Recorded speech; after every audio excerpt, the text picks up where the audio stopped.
Gavin Newsom is all over the internet right now, and it's due to a very specific person, and it's not Gavin Newsom. Before anybody, breaks their arm jacking off Gavin Newsom, I want you all to realize something. Half Mexican, half Puerto Rican, Camille Zapata, digital director, crafted Trump-style posts.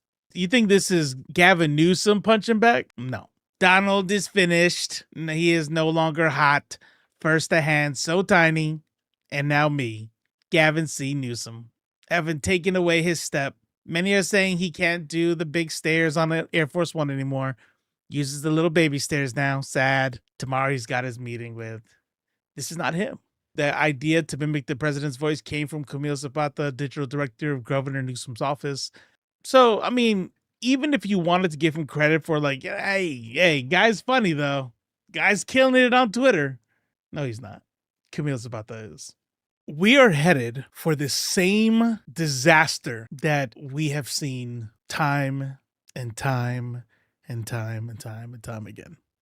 Where we look for people who can make us feel good at the moment, who will shake jingly keys in front of us, and we go to the voting booth all hee and goo gagging at the distraction. And it's happening. It's happening right now. Gavin Newsom is the California governor. And as much as I want to give props to Zapata, I don't know if we should be patting her too hard on the back, because what she is doing is allowing Gavin Newsom to run cover now. And why is that? Why is that? All right. So now I'm going to go over to this other thing that doesn't have all my notes, but we're going to make it work. We're going to make it work.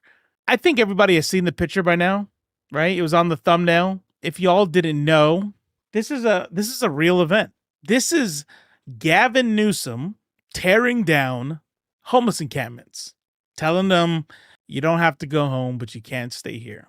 This is the liberal darling. Gavin Newsom has a little Patrick Bateman American Cycle on him. Yeah, like he's having way too much fun. These are people who have nothing. They have absolutely nothing. And he says, you got to go because I don't want you here. And this is what I mean about how we see this time and time again, where we're picking people based off personality, and this is what's in their repertoire. The nonprofit Housing is a Human Right called it heartless and ultra-conservative, noting that simply sweeping unhoused people off public land runs counter to humane housing-first solutions favored by progressives. This hardline approach is consistent with Newsom's history as he spearheaded San Francisco 2004 Care Not Cash.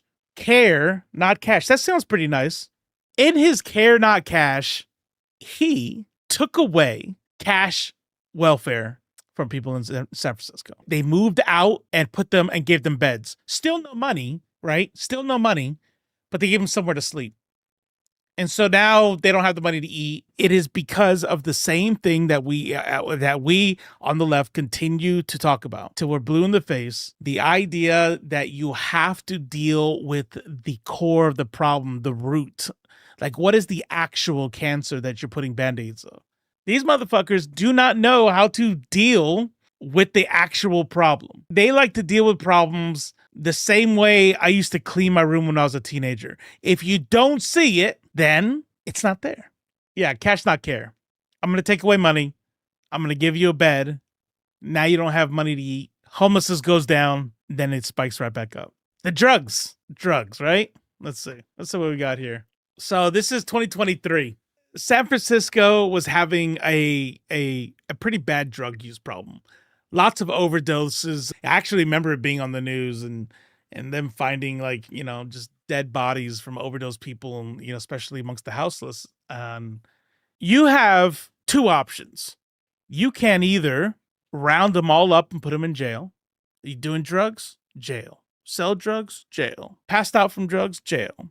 Or you can address the actual problem and help people get off and stay off drugs. Considering he's against Trump and he's clearly this huge lefty, what do you think he chose to do? Wait. Donald Trump moved in the National Guard, right? sent Marines down to LA, moved in the National Guard, and Gavin Newsom, he said, nah, not in my state. Not in my state, buddy. Take this tweet that sounds like you did it, but I'm making fun of you. He wasn't having any of that. You know what he did in response to the drug epidemic in San Francisco? He called the National Guard. The National Guard and California Highway Patrol went through and started rounding up and did a crackdown. As you could imagine, this involved arresting a disproportionate amount of Black and brown people and did nothing with regard to drug use. Hundreds of arrests, most of them for using. So it's not even, you didn't break up any gangs. You didn't clear up the mafia or some shit. You didn't cut off cartels. So we have a trend starting here. I'm at the worst point in my life. I'm living on the streets. Gavin Newsom's answer is, get the fuck out of here. I don't give a shit. I don't want to see you. Hi. Can we do something about this? Can we change? Can we push legislation to improve mental health, to improve public housing, to do something that addresses the reason why people become homeless in the first place? Nobody wants to be homeless. What is his solution? Get the fuck out of here. Get the fuck out of here. What's the solution to drugs? Are we helping people? Are we helping addicts? Are we addressing the addiction? No, absolutely not. Jews and Trump will probably find a lot of common ground about how they feel about homeless. How they feel about the homeless? How they feel about quite a few things. Quite a few things. How should we handle drugs? Lock them up. Lock them up. But sir, Oregon has decriminalized drugs. All drugs. Portugal has decriminalized all drugs. They are seeing phenomenal numbers because they're taking the money. And this, by the way, this is what defund the police is about. I don't give a fuck what anybody thinks about, oh, it's bad messaging or whatever. Okay, yeah, maybe so because most people are stupid, but defunding the police was always about reallocating funds. Portugal did it. Oregon did it. Great results. Great results. And no, it doesn't mean that they're legal and that you can do heroin recreationally. No. That's not what I'm saying.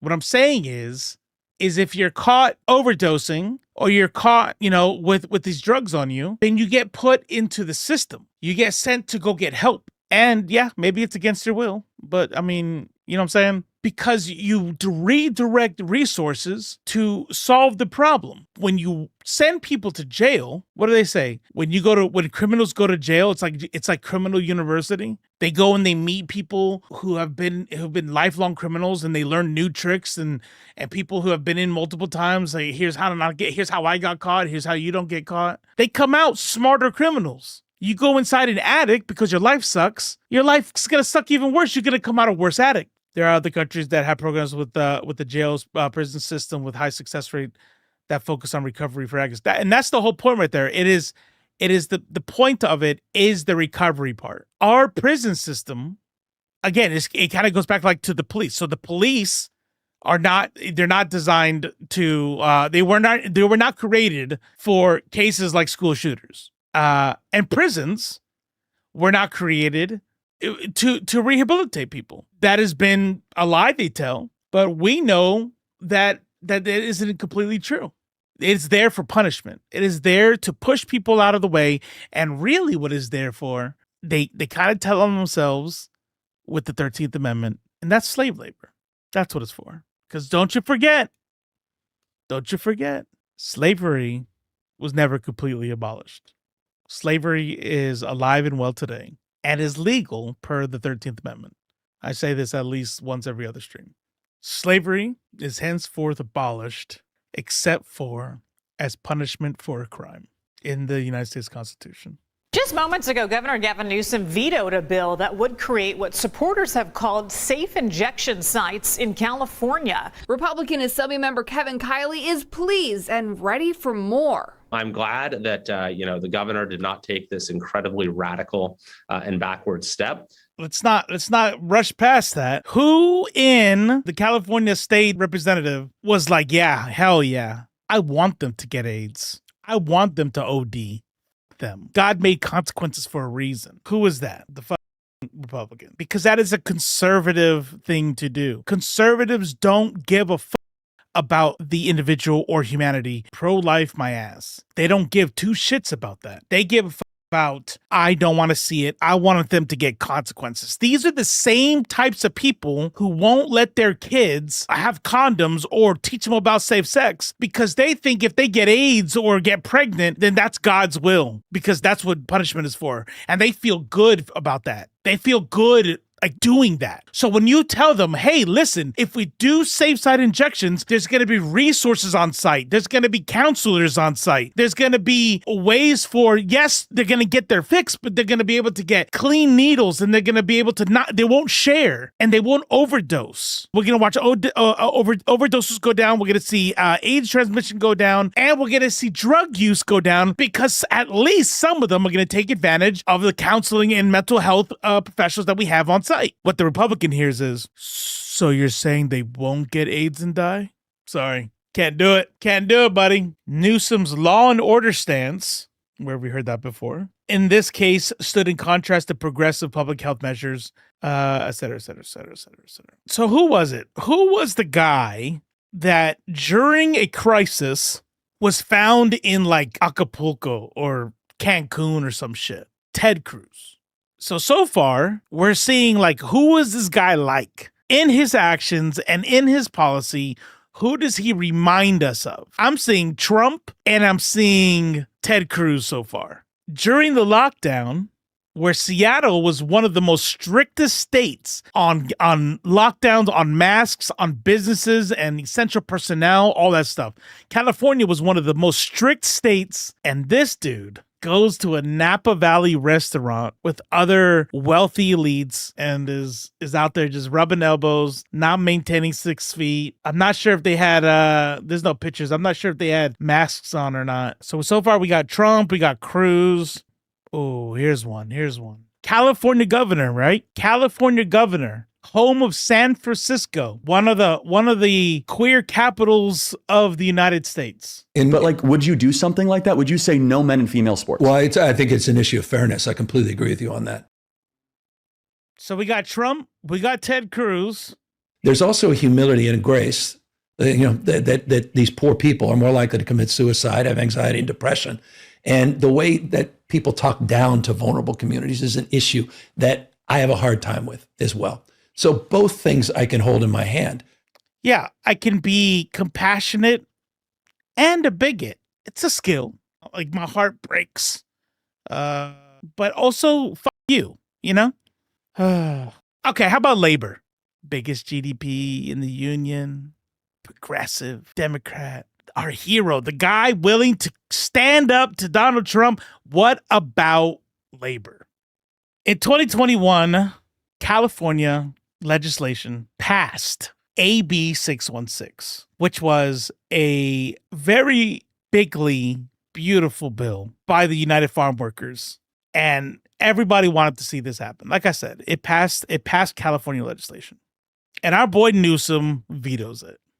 California farm workers, among the lowest paid, who are predominantly Latino laborers, where it was going to become easier to unionize and participate in unions by allowing mail-in voting to union elections. Now, okay, all right, follow me here. We have Trump-like dealing with the homeless. We have Trump-like dealing with drugs and crime. We have Ted Cruz during crises. What other group of people do not like to see workers unionize? Like, is it obvious yet? He's a good-looking man. He's got great hair. He's got charisma. But what are we doing? The bill wasn't going to cost anything. Like, right? It wasn't like a bill that's going to say, like, how are we going to afford this? Oh, I'm sorry. I just don't agree that we can, you know what I mean? Like, no. It was to make it easier to vote, because if it's easy to vote, then the people will truly be representative. Who doesn't want us to vote? Who makes it harder to vote? Conservatives. The Republican Party doesn't want us to vote. Democratic legislators called AB 616 the most important union organizing bill of the year. One Democratic legislator said she was truly devastated by Newsom's rejection. The veto came just after the U.S. Supreme Court had rolled back union access to farms, worsening the power imbalance between market farmhands and agribusiness. They have already, this is how, and this is what we're going to do. All right. We are going to spend the next 2.5 years inoculating ourselves to not get caught up in the bullshit of 2028. Okay. I need everybody to get ready and to steel themselves to not get caught up in the bullshit of 2028. Do not let people tell you, especially not before the goddamn primary, especially not years before the goddamn primary, that you can't go and criticize somebody and say, no, this is not the dude, find somebody better. Right now, go look up my fucking threads right now where I post about this stream and watch. At least 2 or 3 people so far have said, hey, we just gotta, we gotta work with what we have. And this, really, this is what if he's willing to go against Trump, I don't like him either. But bro, the primary is not for 2 years, 2 fucking years. And you're already rolling over on your back. We are spelling this out, and we are going to continue spelling this out. So it's not about purity testing. It's not about, wow, nobody's good enough for leftists. It's this guy shouldn't be good enough for anybody. How about environment? Despite California's green image, Governor Newsom has faced criticism for decisions favoring fossil fuels interests. Approved not 1, not 2, not 3, not 4, not 5, not 6, 12 fracking permits. And where are they fracking? They are fracking in the hills of Kern County's Lost Hills Field, a community that is over 97% Hispanic. 97% Hispanic community. Gavin Newsom says, drill, baby, drill. Biden was doing the same thing. And then the Republicans come in and then try to pretend like Democrats don't do that so they can be the people that are for oil and industry and low gas prices, when that's exactly what Democrats were doing. Environmental justice groups were outraged that Newsom greenlit drilling in such vulnerable areas. After campaigning on phasing out fracking, watchdogs noted that area's lobbyists had close personal ties to Newsom and denounced the situation as unseemly. Consumer Watchdog wrote via email that ERA should not be able to buy the influence it apparently has over state oil and gas policy. Last November, prior to the 24 permits issued in April, Newsom had declared a statewide fracking permit moratorium in response to scandal. Healthcare promise versus performance. Newsom campaigned as a bold progressive on healthcare, explicitly promising single-payer universal healthcare. Let's see if we can find that. System after the bill died in legislature Monday. The bill was sponsored by the California Nurses Association and would have centralized a state-run financing system known as CalCare. The plan was estimated to cost between $314 billion and $391 billion a year. Newsom has instead been touting his proposal to extend Medi-Cal to all income-eligible, undocumented adults. What happened in between the time that Newsom said he wanted a single-payer bill and then he backed away from it? Well, a $1 million check from a major health insurance company was dumped into the California Democratic Party. Newsom himself, his campaign has taken lots of money from health insurance companies in between him saying, I support single payer, and then backing away from it. I know what everybody was thinking. Everybody was like, okay, this is going to be the curveball where we find out Gavin Newsom actually, this is the one good thing he did. No. In 2018, he earned the enthusiastic backing of the California Nurses Association by vowing to implement a state single-payer system, declaring, I'm tired of politicians saying they support single-payer. This is a quote, by the way. I'm tired of politicians saying they support single-payer, but that it's too soon, too expensive, or someone else's problem. Once elected, Newsom all but dropped the single-payer push. He formed a commission to study it, but took no concrete action and let single-payer legislation die without his endorsement. By 2022, even mainstream observers noted Newsom had virtually done nothing to implement single-payer despite his campaign pledge. Oh, here's a beautiful one. With support of Governor Newsom, California utility PG&E finalizes settlement with fire victims. On Tuesday, California bankruptcy Court approved a revised $13.5 billion settlement between PG&E company and wildfire victims, as well as an $11 billion settlement between PG&E and insurance creditors that paid for the fire damages. In a letter sent to PG&E CEO Bill Johnson last Friday, Newsom declared that the settlement failed to meet the reforms necessary for PG&E to comply with the Assembly Bill, a new state law implemented in July, for California utilities to be eligible for a $21 billion bailout fund to pay for its future wildfire damages, which PG&E intends to use in order to pay its settlements.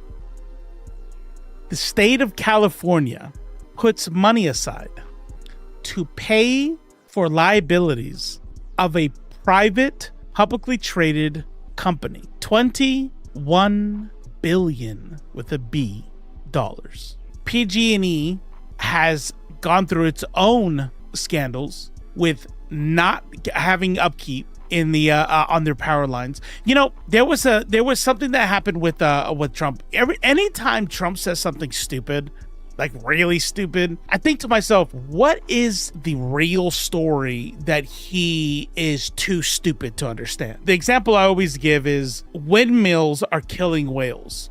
They're dangerous. You see what's happening up in the Massachusetts area with the whales, where they had 2 whales wash ashore in, I think, a 17-year period. And now they had 14 this season. The windmills are driving the whales crazy. He got made fun of, and I was like, what the f*** is he talking about? This is crazy. Turns out the windmills were offshore windmills. Sometimes you just kind of like sift through it and you'll find like, oh yeah, he's just a fucking idiot, but here's what he was trying to get at. Do you all remember when Donald Trump was talking about how the woods, after the wildfires, that they just needed to rake up the forest? They just need to like go through and clean up the forest, right? Because he's a moron. Because our president is has the education level, never mind. I don't know if I might be tiptoeing into ableism. So he's a moron. It actually made sense. Once I was looking into this whole thing, I'm like, oh, that's why he said that. So PG&E, a lot of these fires were because when you have power lines running through the mountains or running through dry areas, it's PG&E's responsibility to go through and make sure that you don't have like trees growing over the lines, or that there's not giant brush at the bottom or something like that, so that these giant electric lines don't cause fires.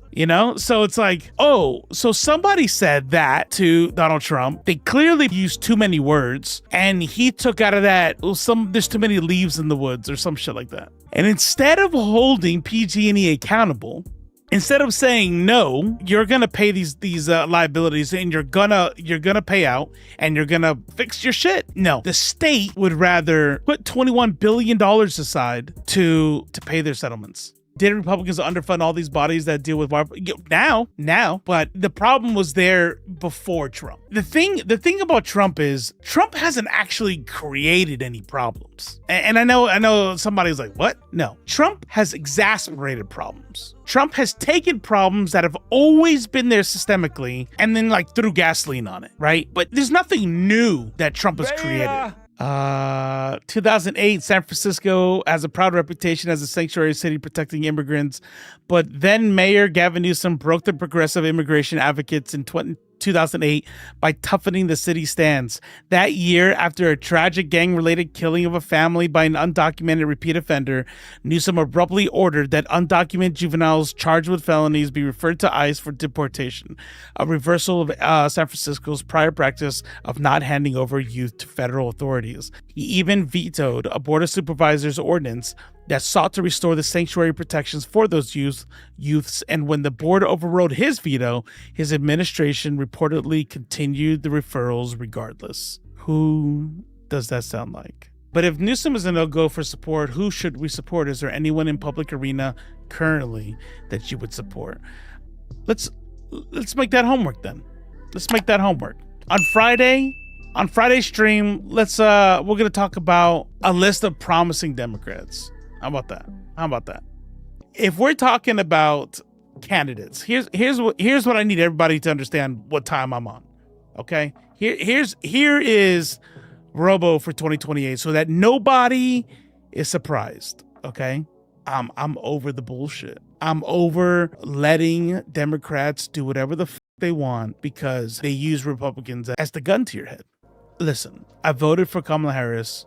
I felt gross doing it. The only reason why I felt compelled to vote because I live in a swing state. That was the only reason why. And I'm not glad that I did that, right? If in 2024, Democrat voters didn't show up by like 2 or 3 million voters less than 2020, if their answer is to run another conservative Democrat, do not expect me to vote for that person. I did it for Kamala Harris. I did it for Kamala. I won't do anything different from Biden Harris. I did it for Kamala when asked about a question about protecting trans rights that she said that they should just follow the laws. Harris. I did it. And if we get to 2028, we will have survived 2028. And if Democrats want to put another centrist in my face, I'm not doing it. I'm not doing it. We have 2 years as a nation. 2 years. We're not even anywhere near the primaries yet, right? Like, even if I were big on electoralism, really the only time that makes any sense to like lock in and say, it, vote blue no matter who, would be after the primaries. Why are people ready to roll over 2 years early? Let them know that this month has proven time and time again with drugs, with housing, with racial equality, with labor, with healthcare, time and time again that he aligns as a conservative. And just because you say, you got to have compassion for people who people bully, but also not trying to let dudes in dresses win sports. Am I right, guys? This dude's a conservative, and we have 2 years to say no. No, you do that shit again, it's not going to happen. I'm not looking for a real leftist. I think the bar is pretty low, though. I'm not looking for somebody to espouse socialism. I'm not looking for somebody to bring in, communist states of America. I'm looking for somebody who, at the very least, is going to espouse progressive values for real. Just do it. Support trans rights. Don't support a genocide. And support healthcare over the prison system. Don't allow yourself to be bought by big oil. Thanks for the follow, Merton Esper. Welcome to the Left Brigade.